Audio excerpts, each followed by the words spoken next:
thought I was just tired from working doubles. I thought the dizziness was stress, the empty fridge was bad planning, and the fact that my bank account hit $12 on a Tuesday was somehow my fault. I had a full-time nursing job, overtime every other week, and I couldn't afford lunch. It took my father, standing in my kitchen, opening cabinet after bare cabinet, his face going white, to say the words out loud that I had been too exhausted, too ashamed, and too in love to say myself. "Jess," he said, his voice dropping to something I hadn't heard since my mother's funeral, "your husband is feeding his mother while you starve."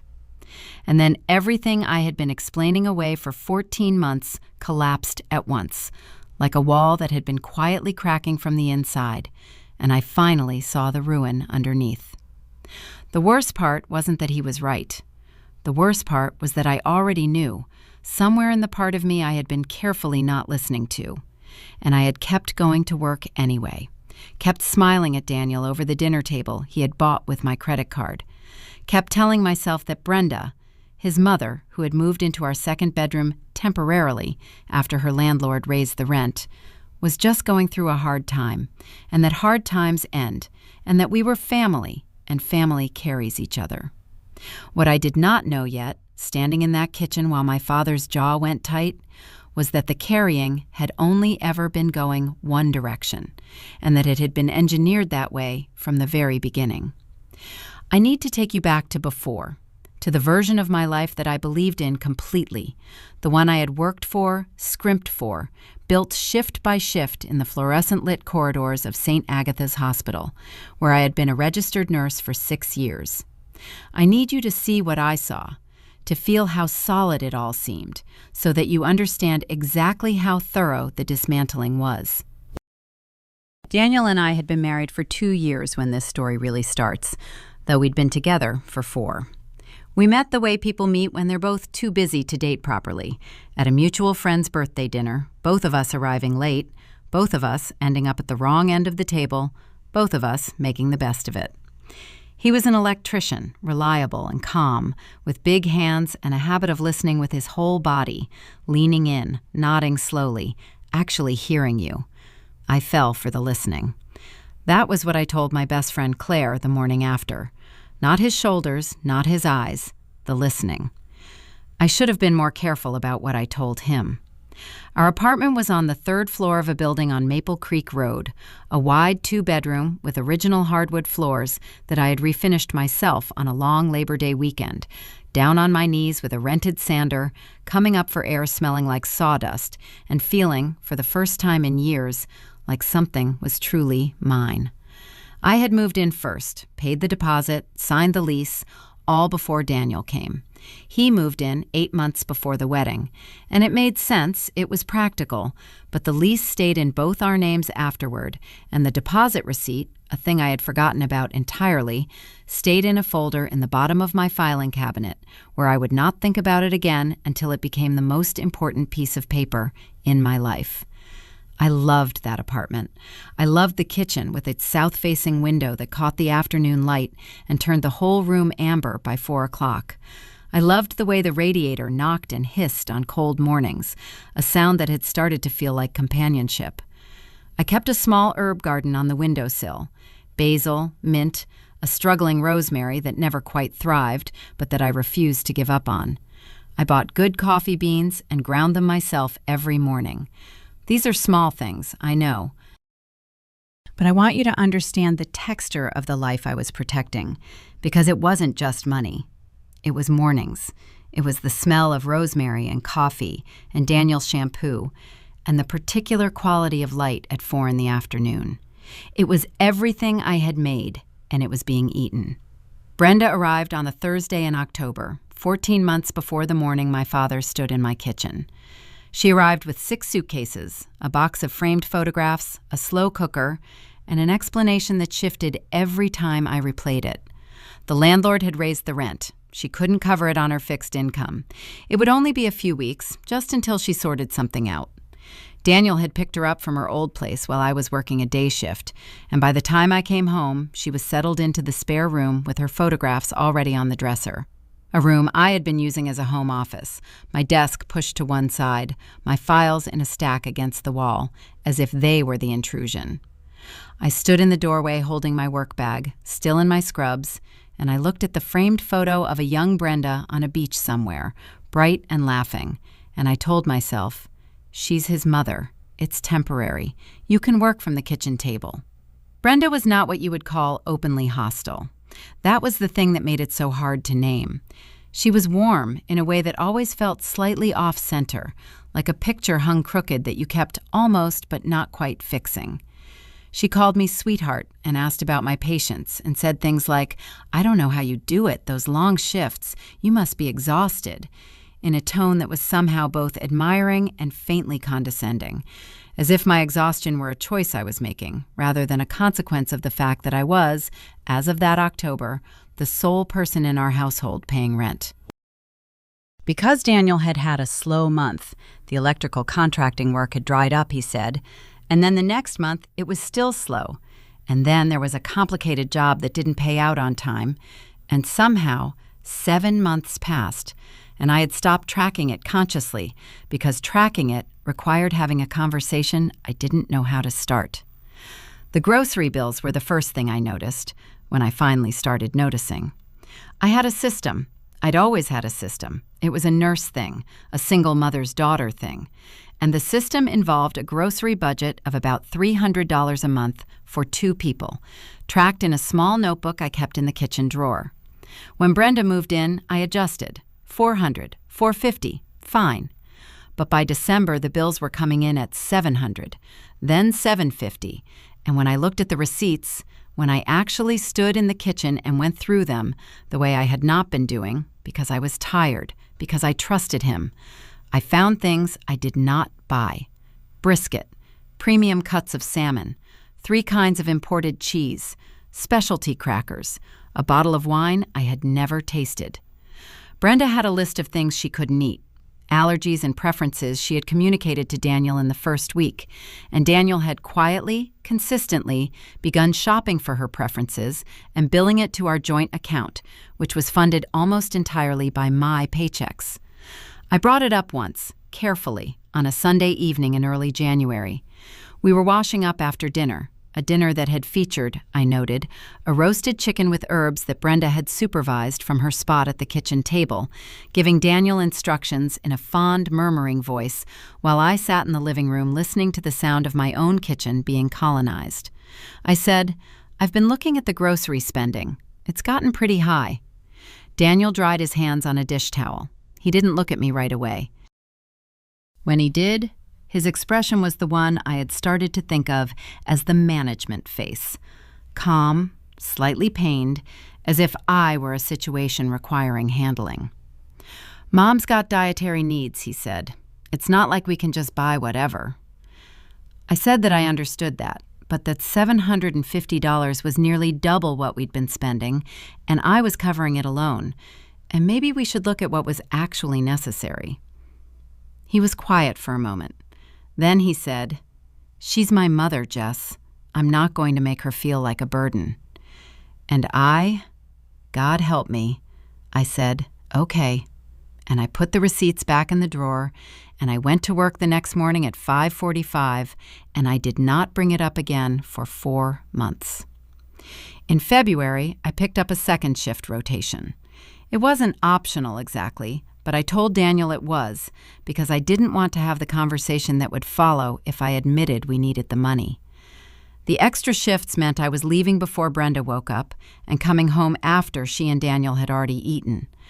I would find the kitchen clean, the leftovers portioned and put away, though the portions left for me were, I began to notice, always the smallest cuts, always the dishes that had cooled too long, always the things that were fine but not good, while the containers at the front of the fridge held better food, more carefully wrapped, labeled in Brenda's handwriting. I told myself I was being paranoid.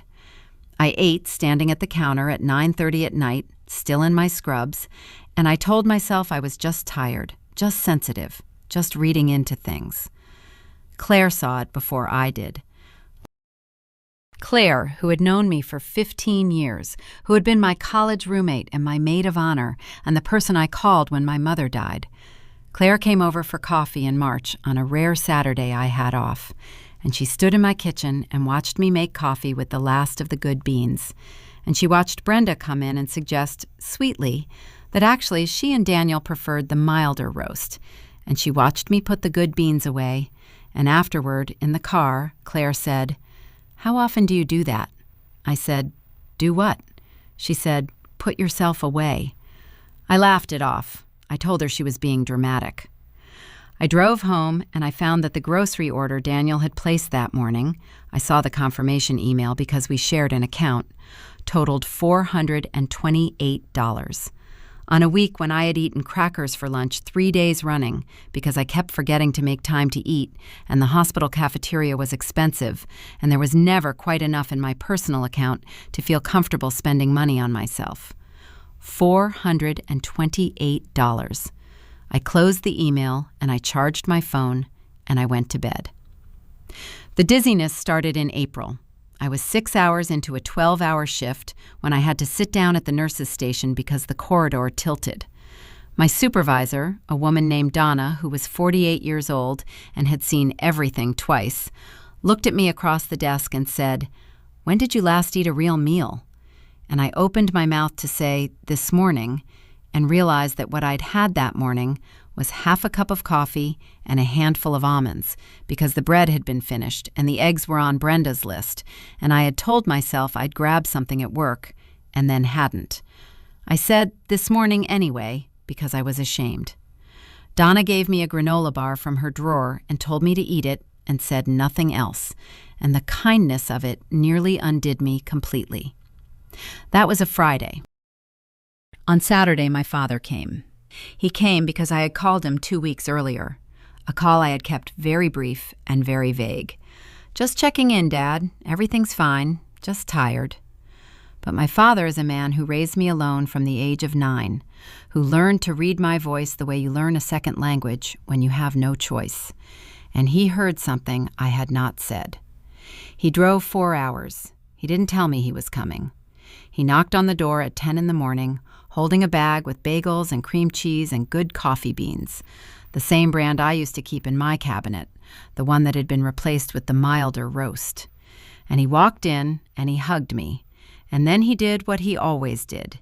He went to the kitchen to make coffee, and he opened the cabinet, and he stood there for a moment, and then he opened the next one, and the next, and the refrigerator, and he was very quiet. Brenda was out. Daniel was at a job, a real one this time. The work had picked back up in spring. My father stood in the middle of my kitchen in the amber afternoon light I had loved so much, and he looked at me with an expression I recognized because I had seen it once before, at the hospital 7 years ago, when he had come to tell me my mother was not going to recover. The face of a man who had hoped he was wrong and discovered he was right. He said, "Jess, talk to me." And I started to say, "It's fine, Dad, I've just been busy." And the words dissolved somewhere in my throat, and what came out instead was something between a laugh and a sound I had never made before, something that came from the place where I had been storing all the things I had refused to say. And I sat down on the kitchen floor, just sat down, right there on the hardwood I had refinished myself, and I cried in a way I had not cried since my mother. My father sat down next to me. He put his arm around me. He didn't say anything for a long time, and then he said, "Tell me everything." So I told him everything, about the grocery bills and the almonds and the granola bar and the replaced coffee and the portions at the back of the fridge, about Daniel's slow months, about the way I had stopped looking at our bank statements because looking at them required doing something about what I saw, about the dizziness, about the crackers. I talked for 40 minutes, maybe longer, sitting on my kitchen floor, and my father listened the way Daniel used to listen, with his whole body leaning in. And when I was done, he was very still for a moment, and then he said the words that cracked everything open. "Jess, your husband is feeding his mother while you starve." He paused. "That is not an accident. That is a system. I looked at him. He looked at me. And I want to know, he said, very quietly, whose system it is. I didn't understand yet what he meant. I thought he meant Daniel was careless, irresponsible, too weak to stand up to his mother's preferences. I thought he meant negligence, passive harm, the kind of damage that comes from people who don't think rather than from people who plan. I was still, even then, making it smaller than it was. It would take 3 more days, and a phone call from a number I didn't recognize, and a folder I was never meant to find, and a conversation with Daniel that hollowed me out and filled the hollow with something cold and hard and absolutely certain, before I understood what my father understood already from 40 minutes of listening, that I had not been living inside a marriage that was struggling. I had been living inside a mechanism designed to extract everything I earned and leave nothing for me, and the mechanism had been running, quietly and efficiently, for over a year. My father stayed the night. He slept on the couch. Brenda's room was occupied, though he didn't comment on that, not directly, just noted it with a look. And in the morning he made coffee with the beans he'd brought, and he sat at my kitchen table and he said, "I want you to pull up your bank statements, all of them, from the last 14 months. I said Daniel handled the joint account. My father said, "That's not what I asked." I got my laptop. We sat at the kitchen table for 2 hours that Saturday morning, my father and I, with the laptop open between us and 14 months of bank statements spread across the screen like an anatomy of something I hadn't wanted to see. My father did not speak much. He had a yellow legal pad that he'd pulled from somewhere. He always traveled with one, a habit from 30 years of working in logistics, and he made notes in his small, precise handwriting while I scrolled. The coffee he'd made sat between us, growing cold. Outside, the south-facing window was doing its amber afternoon thing, flooding the kitchen with light that felt obscenely warm and ordinary given what we were finding. The numbers told a story I had been writing without knowing it. Over 14 months, the joint account, which I funded with my nursing salary, which came to just under $4,000 a month after taxes, had hemorrhaged money in patterns I could now, looking at them in sequence, recognize as deliberate. Grocery runs averaging $650 a month, utility bills that had climbed by 60% after Brenda arrived, because Brenda kept the heat high and ran the dishwasher twice a day and took long baths. Small charges from a pharmacy that I did not recognize, supplements, my father noted, premium brands. A charge from a furniture store, $412 for what I did not know. 2 transfers to an account I did not recognize, each for $300, 3 months apart. My father circled those. He wrote the account numbers down. He did not say what he was thinking yet, but the way his jaw moved told me. By the time we finished, I had contributed just under $54,000 to that account over 14 months. Of that, approximately $11,000 was rent and utilities, our share. Approximately $9,000 was groceries.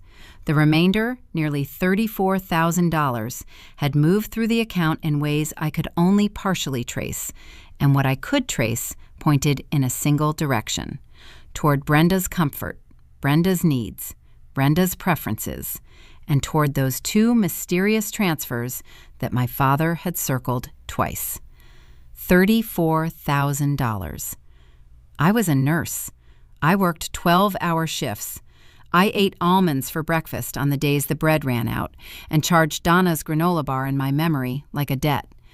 $34,000. The transfers, my father said. He tapped the legal pad. "Do you know this account number?" I told him I didn't. He said he wanted me to ask Daniel directly, today, before he got a chance to prepare an answer. I said Daniel wasn't home. My father said, "Good. Then let's find out what we can before he is." I want to tell you that I objected, that I said, "Dad, we can't go through his things," and held firm on some principle of privacy. I didn't. I think the part of me that would have said that had been slowly starved, along with the rest of me. And what was left was the part that had been eating crackers for lunch and watching the grocery bags arrive full of food I wouldn't touch. And that part was done objecting on principle. I went to the bedroom. I went to the filing cabinet in the corner that Daniel kept locked. I had a key. It was a shared cabinet. I had just never opened his section. And I opened his section. The first thing I saw was a folder, brown, legal-sized, fat with papers. It was labeled, in Brenda's handwriting, not Daniel's, Brenda's. I recognized the looping B, the particular way she wrote her R's. Home planning. I stood there for a moment with the folder in my hands. The room was very quiet. I could hear the refrigerator humming in the kitchen, and underneath it my own pulse, which had started doing something strange and fast. I thought, it's probably nothing. It's probably insurance documents. It's probably something completely explainable. I opened the folder. It was not insurance documents. The first page was a printout from a real estate website, a listing for a 2-bedroom condominium in a development about 40 minutes outside the city. The listing was dated 8 months ago. At the top of the page, in Brenda's handwriting, was a circled number, $287,000. Below it, DP needed, approximately $57,000. Below that, with a small arrow pointing to the number, Jay's salary savings by March? I read those words 3 times. I read them the way you read something in a foreign language when you know all the words, but the sentence still doesn't make sense. Jay's salary savings. Jay was me. March had been 2 months ago. I turned to the second page. It was a budget spreadsheet, handwritten, 2 columns. The left column was labeled in J monthly and listed my take-home salary with a note in parentheses. Verify if OT continues. The right column was labeled out, household, and listed every expense, rent, groceries, utilities, pharmacy, the furniture store charge I'd wondered about, with amounts beside each one that matched, almost exactly, the figures on our bank statements. At the bottom of the right column was a subtotal. Beneath the subtotal was a line labeled net to planning account and a monthly figure, $300. There were the transfers.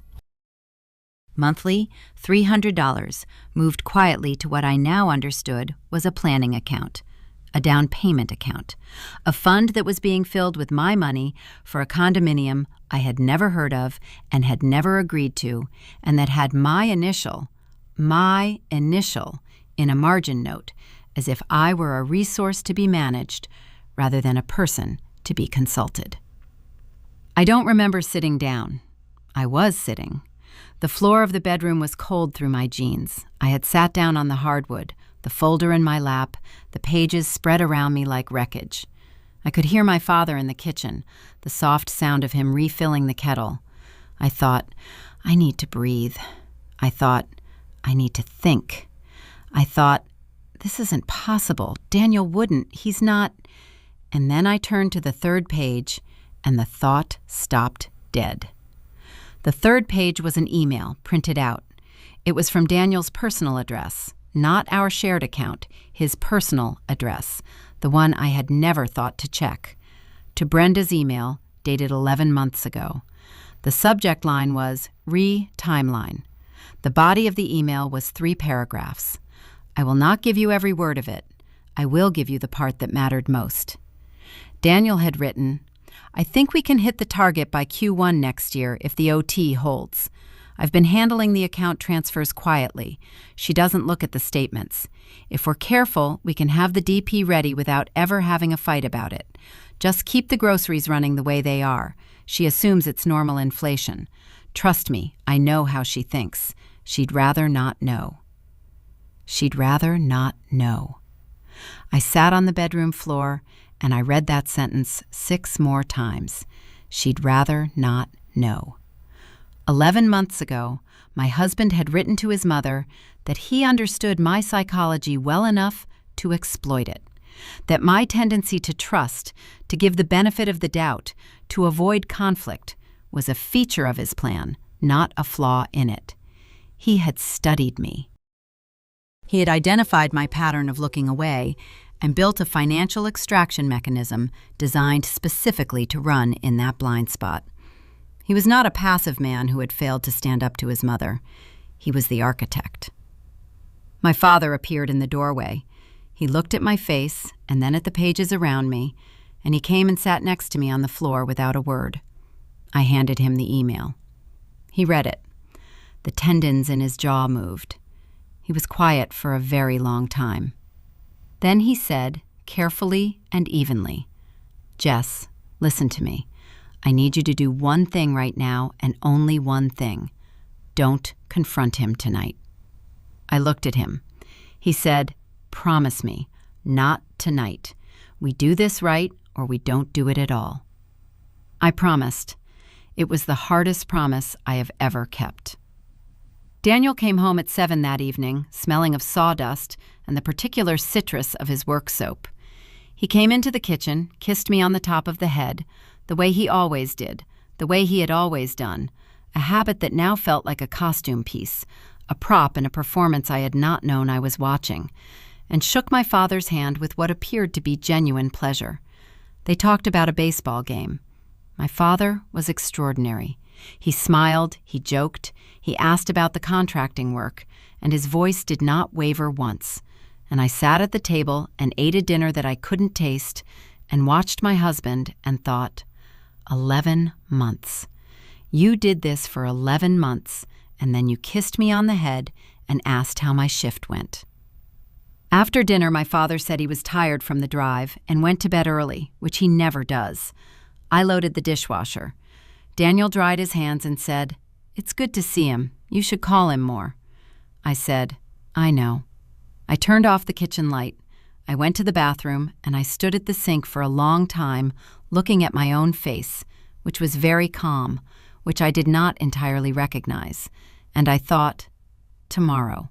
You do it tomorrow. And I did.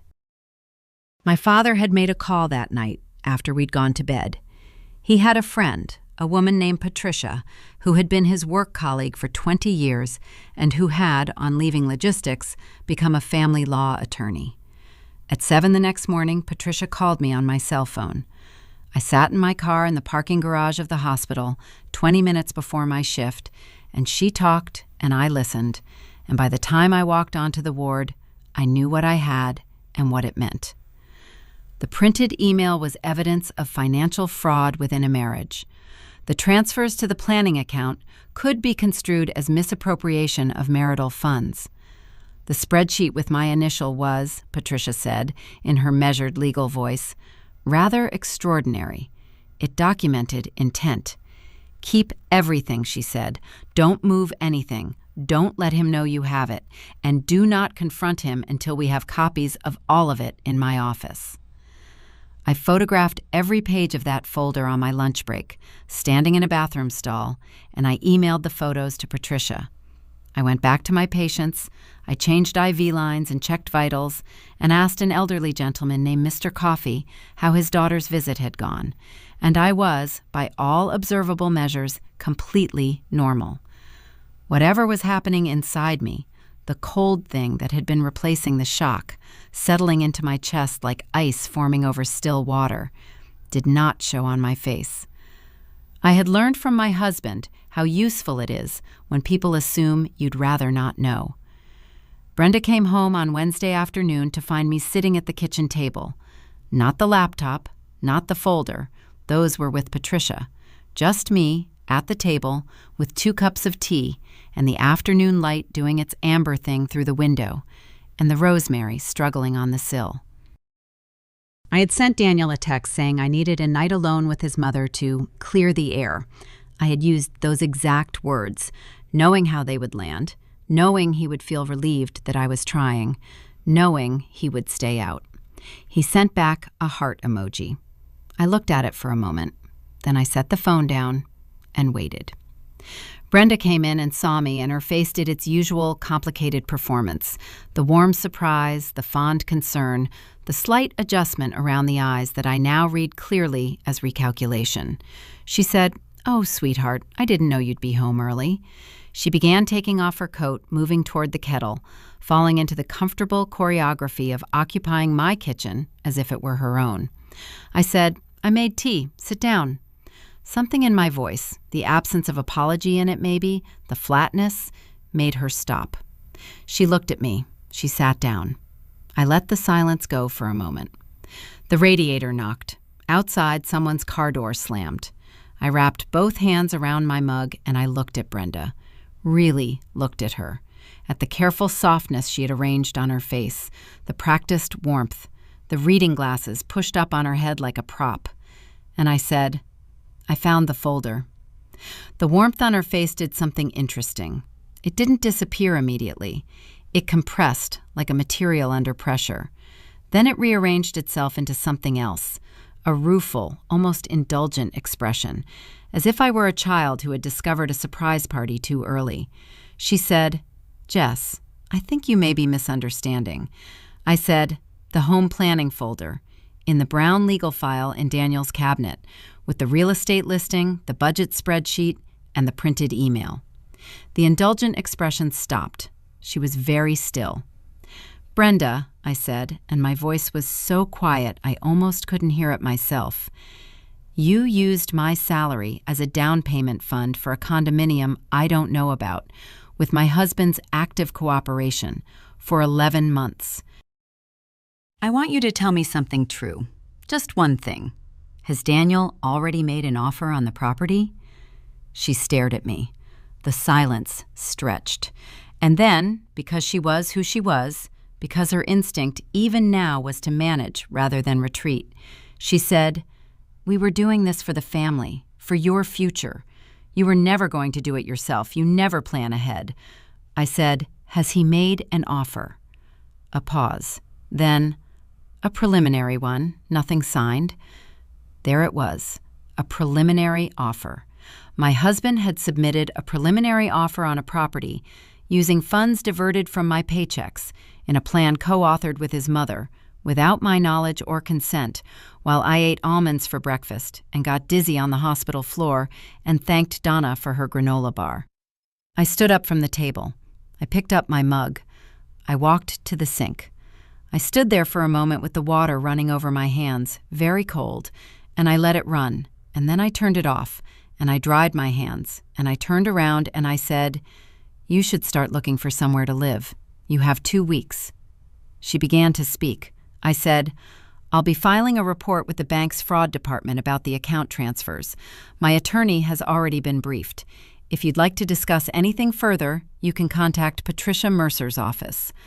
I put a business card on the table. Patricia had given me a stack. I walked out of the kitchen. Daniel came home at 9. I was in the living room. I had a glass of water. I was not shaking. The cold thing in my chest had settled into something permanent and oddly clean, the way a bone feels after it's set, solid and a little numb and fundamentally different from before. He came in, and I could tell from his face that Brenda had already called him. He stood in the doorway looking at me with an expression I had never seen on him before.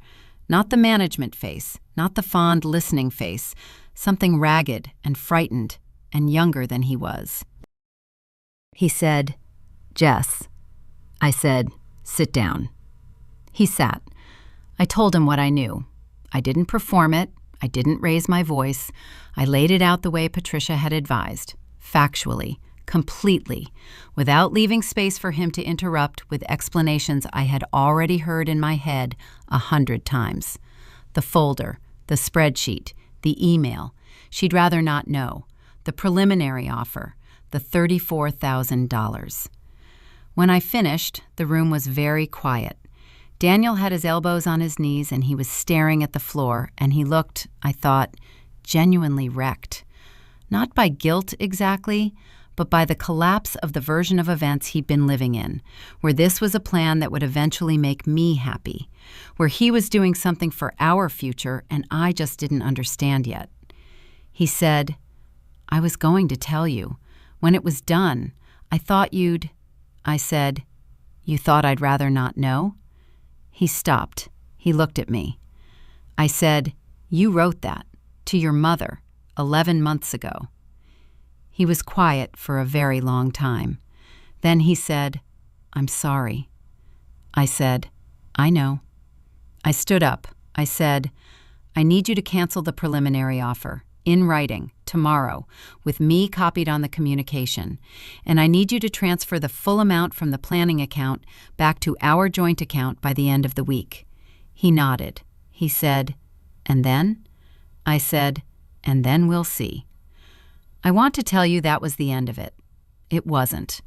There was a week of Daniel sleeping on the couch and Brenda making pointed remarks about ingratitude before she finally, on day 11, packed her 6 suitcases and her box of framed photographs and her slow cooker and left. There was a meeting with Patricia where the bank transfers were officially documented and a formal letter sent to Brenda's new address outlining the legal exposure. There was a second meeting, harder, where Daniel and I sat on opposite sides of a couples counselor's desk, and I watched him try to explain to a professional what she'd rather not know had meant, and watched the counselor's face, and knew from that face that she understood exactly what it meant, even if Daniel still didn't quite believe it about himself. We did not separate. I won't tell you it was an easy decision, or that I'm certain it was the right one. What I will tell you is that it was mine, made with full information, with Patricia's phone number in my pocket and my own bank account in my own name and the planning account zeroed back into the joint fund. The counselor said a word I didn't know, coercive financial patterning. She said Daniel had learned it at home, modeled on the dynamic between his parents, replicated so naturally that he had barely noticed he was doing it. That did not excuse it. She was clear about that. But it was a frame, and frames, it turned out, can be rebuilt if both people are willing to see the structure clearly. Brenda tried, twice, to re-enter our lives. Once through a letter, a long, handwritten thing full of phrases like, after everything I've done, and the family I sacrificed for, which I read once and gave to Patricia. Once through Daniel, who came home one evening and said his mother wanted to apologize in person, and I watched his face, and I saw him watching mine, and I said, "What do you want?" He was quiet for a moment, and then he said, "I want her to leave you alone." That was the right answer. It was the first right answer he'd given me in over a year, and it cost him something to give it, and that cost, the fact that I could see it costing him, was why I was still at that kitchen table. That was 18 months ago. The rosemary on the windowsill finally died. I threw it out and bought a new one. A bigger plant, healthier, from the farmer's market down the street, with thick woody stems and a smell that fills the kitchen when I brush past it in the morning. I kept the basil and the mint. I refinished the spare bedroom, not Brenda's room anymore, my office again. My desk in the center, my files in the cabinet where they belong. I bought good coffee beans and I grind them myself and I drink the whole cup, standing at the south-facing window in the 4 o'clock light, and I do not put them away when someone else prefers the milder roast. My father comes to visit more often now. He sits at the kitchen table and drinks the good coffee, and sometimes we don't talk about any of it, which is its own kind of healing. Last time he came, he stood at the window for a moment before he sat down, looking out at the street, and then he said, "You look fed." He said it like it was a complete sentence. It was. I said, "I am."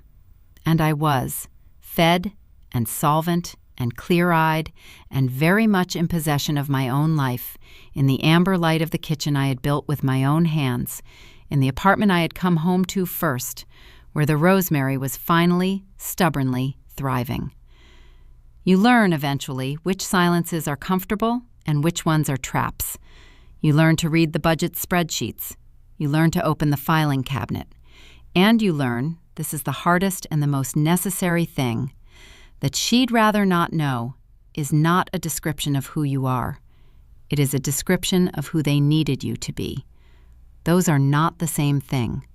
They were never the same thing. And now that I knew the difference, no one would ever be able to use it against me again.